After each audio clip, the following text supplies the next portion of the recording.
Jacket John Jones is your new mythical fighter, ladies and gentlemen. This man owned the press conference. He completely seized the moment.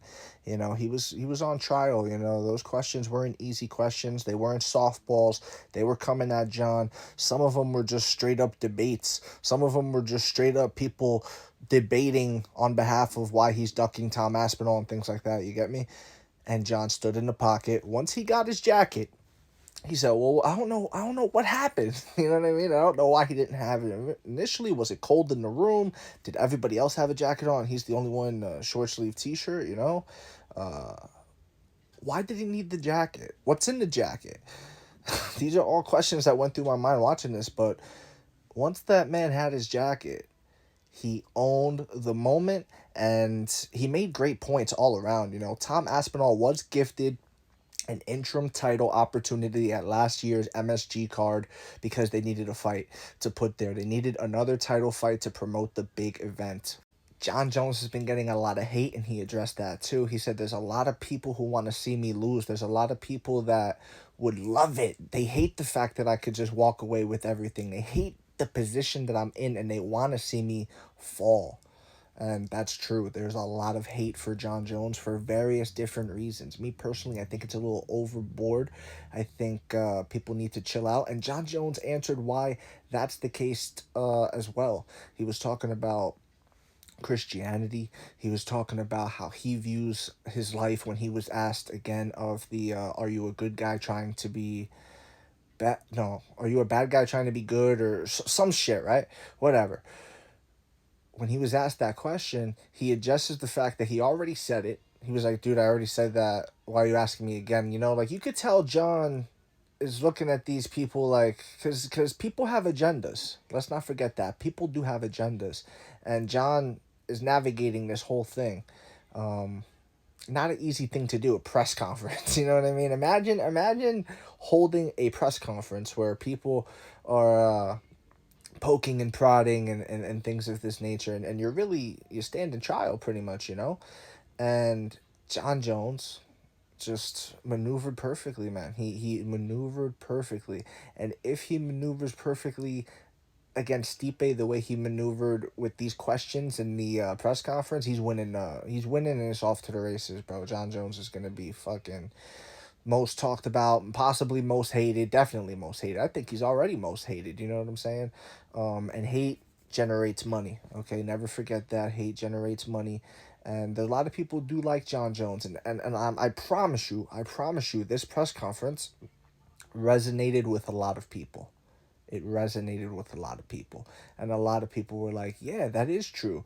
Tom Aspinall wasn't ever signed to fight John Jones. Ever. Not once.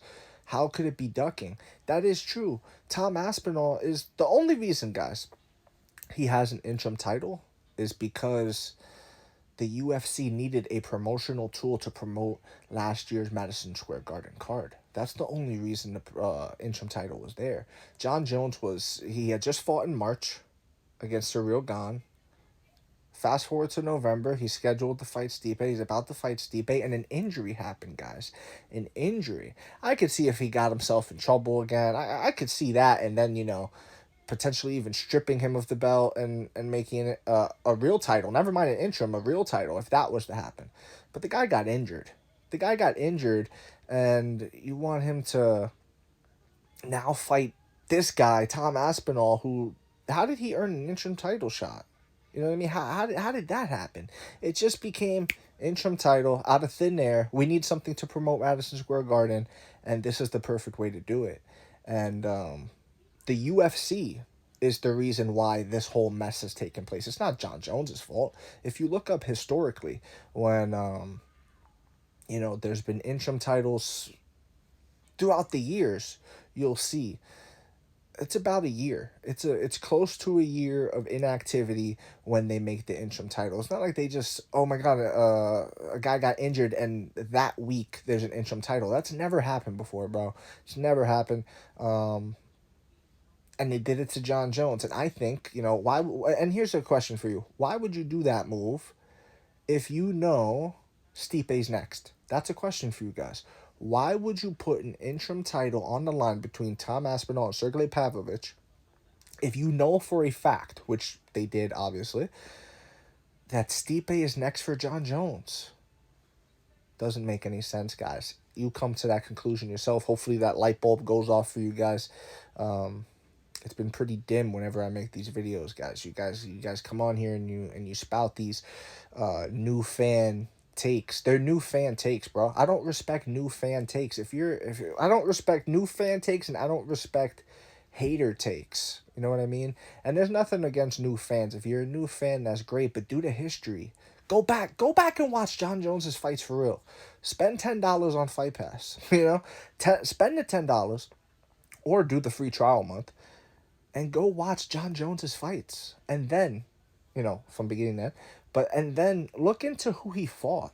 Look into how people were talking about Ryan Bader when John beat Ryan Bader. He was another top prospect that people were looking at saying, oh, this guy could be a title contender. But then there was John Jones. And people were like, nah, he's in the same division as John Jones. He's, you know, and they turned out to be right. Lyoto Machida when he fought him. Shogun when he fought like Rampage. Everybody, it's easy to make excuses now.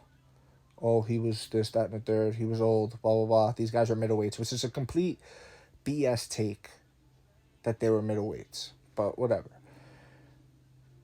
John Jones owned all the haters with that press conference, bro. He owned all the haters. All of you have nothing to say because his arguments were right. And I've been saying it, you know what I mean? Listen, John Jones, he gets criticized on this platform as well, just like anybody can. Nobody's above it, bro.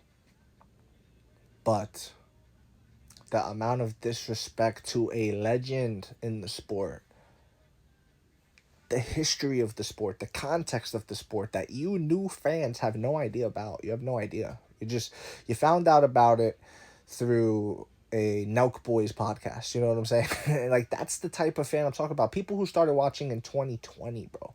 Even people who started watching in like 2015, 2016. Like, bro, I consider you a baby fan if you started watching when Connor came up. You're a baby fan to me, bro. You're a baby fan. And you sound like you didn't do the history. If that's your take. If your take is that John Jones doesn't deserve to call his shot, he hasn't earned it, he hasn't, why is the UFC kowtowing to him? John Jones even said, guys, he said, I could either retire or you can give me the fights that I want. Bro, he turned into every single thing. Chael Sonnen talks about it. He talks about anytime you get pressed with something, question on it. Steer into it. Don't try to avoid it. Don't try to fight it. I did do that. I didn't like the gloves. John Jones straight up said, I didn't like the gloves. Yeah, and what? And the UFC gonna change them. Hell yeah. Fuck is you talking about? You want me to wear these new gloves? I don't want to wear them. That's it. We fighting or what? Are we gonna fight this weekend? Okay, cool. You know? John Jones deserves that kind of pull. He's earned that kind of pull. Let me know what you think in the comment section below, whether you agree, disagree. It doesn't matter. Join the discussion. Follow for more. Leave a like if you enjoyed the time spent. And thank you. You are all appreciated.